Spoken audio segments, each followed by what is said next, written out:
to my channel. In this video, I want to talk about a Joseph Smith translation that's found in the 12th chapter of the book of Revelation and how it relates to the idea of a 7-year tribulation period, which is an idea that has popped up within the last few years and has really gained popularity. But before I can get into that, we need to talk about what the 7-year tribulation period is. And it's actually pretty simple. You start with the book of Daniel. And in Daniel, there's a 70-week prophecy.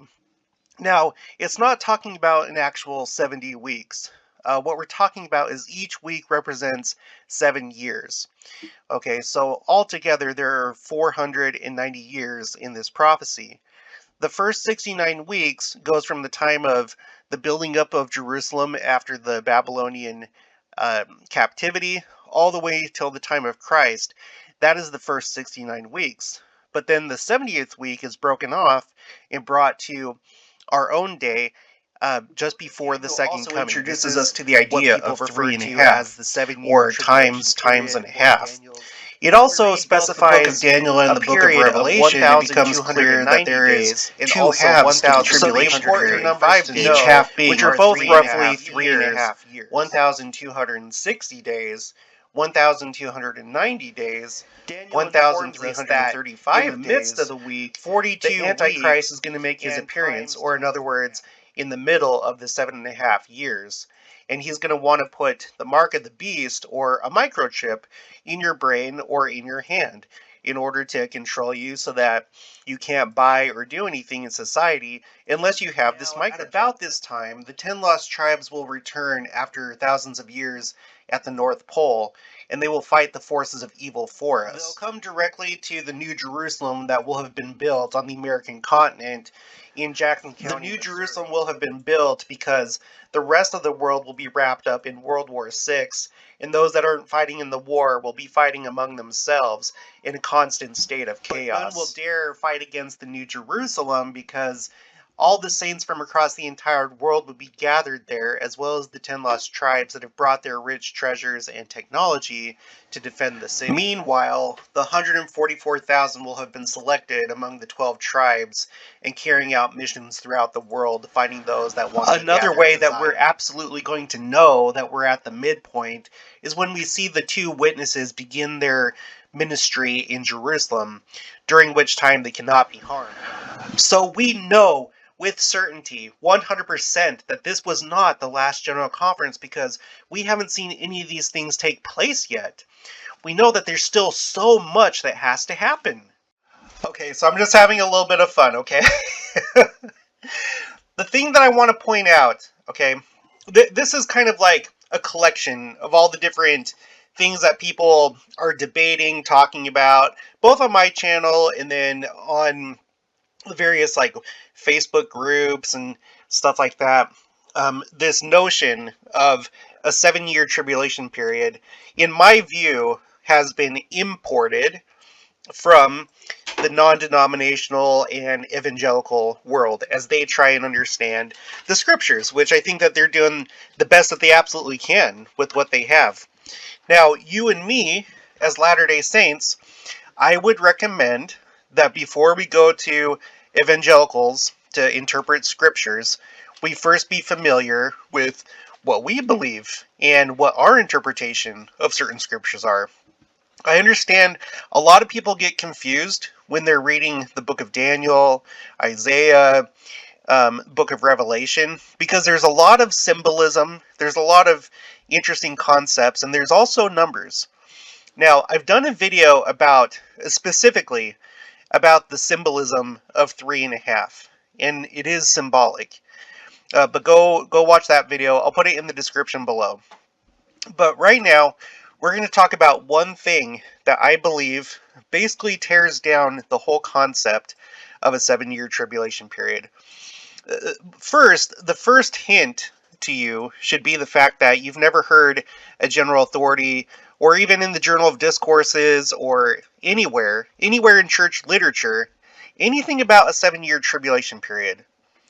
So when you hear a really solidified belief like that, but you haven't heard it within our own church, I'm not saying don't believe it.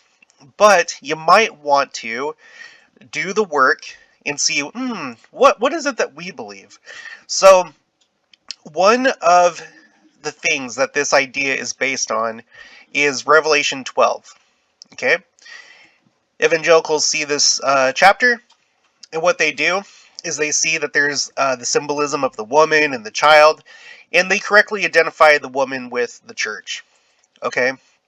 And so what happens is, figuratively and metaphorically, the woman, the church, gives birth to a man-child, which represents the kingdom of God. It's when Christ came his first time.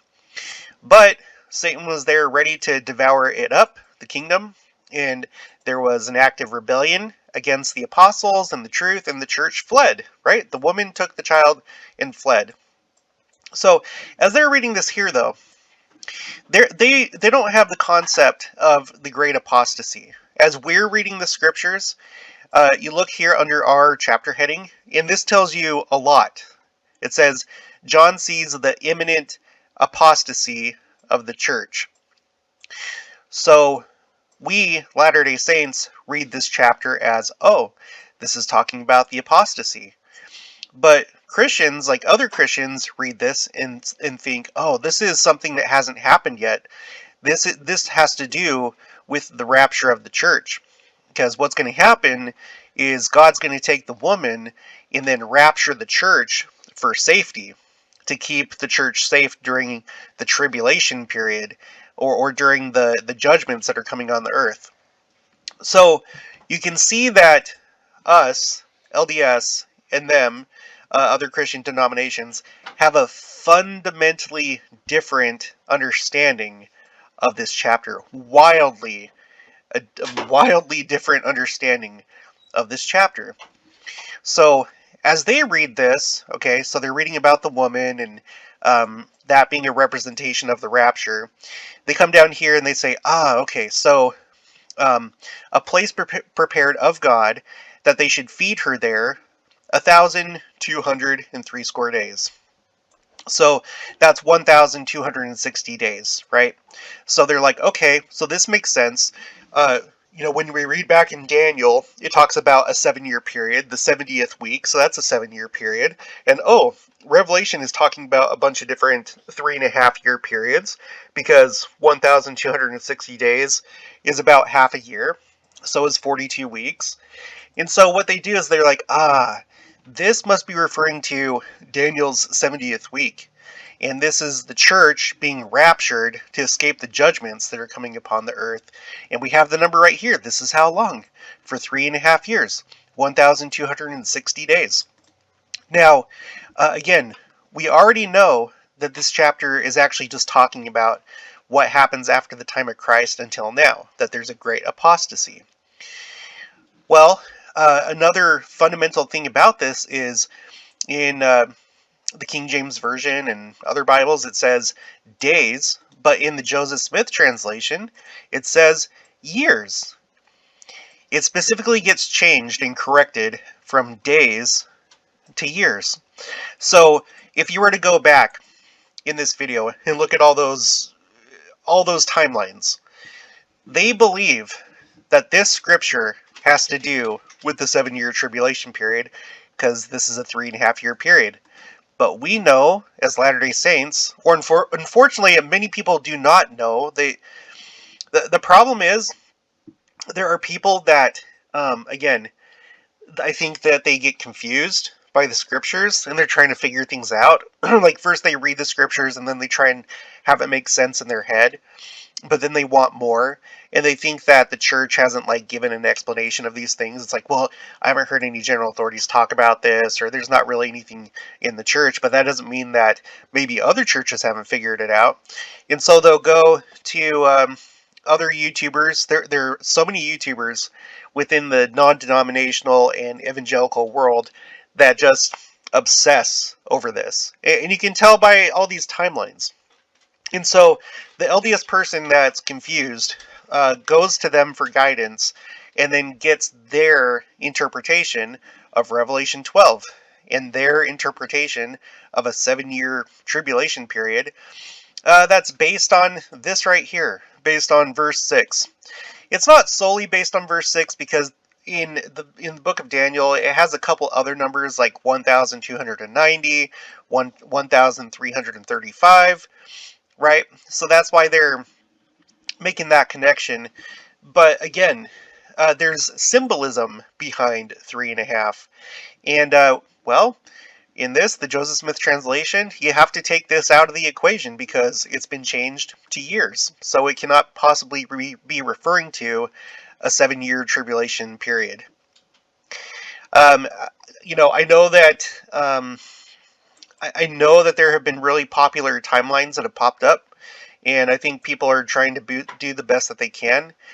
But I really, really think we got to be super careful when we start hearing concepts that we don't hear within the church itself. Show me any time, any general conference, any Liahona or Ensign article, any church manual, any Sunday school manual, and any seminary or institute manual that talks about a 7-year tribulation period.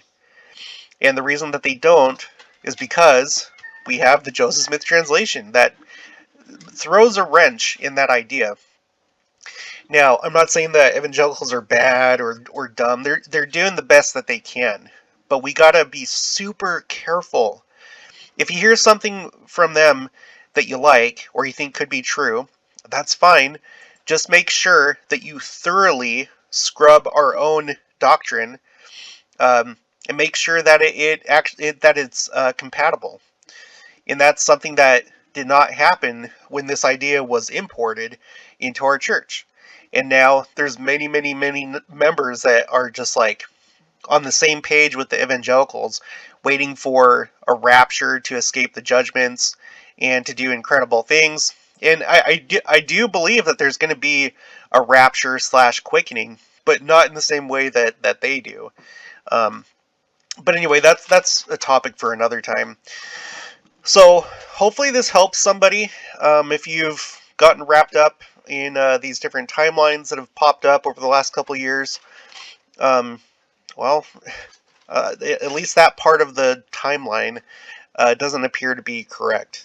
And I think there's a lot of other stuff. There's other stuff that's good in those presentations, but there's also a lot of stuff where it's clear that these people just aren't familiar.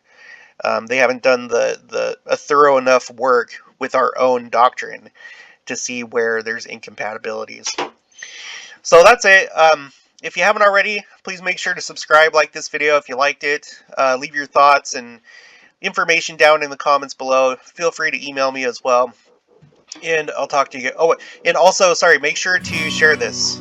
I want to try and not in a contentious or aggressive way try and combat this idea, but I really think that there's a lot of people that don't know better that should know about this. This is a really key thing right here, this concept of this Joseph Smith translation. It basically tears the whole thing down.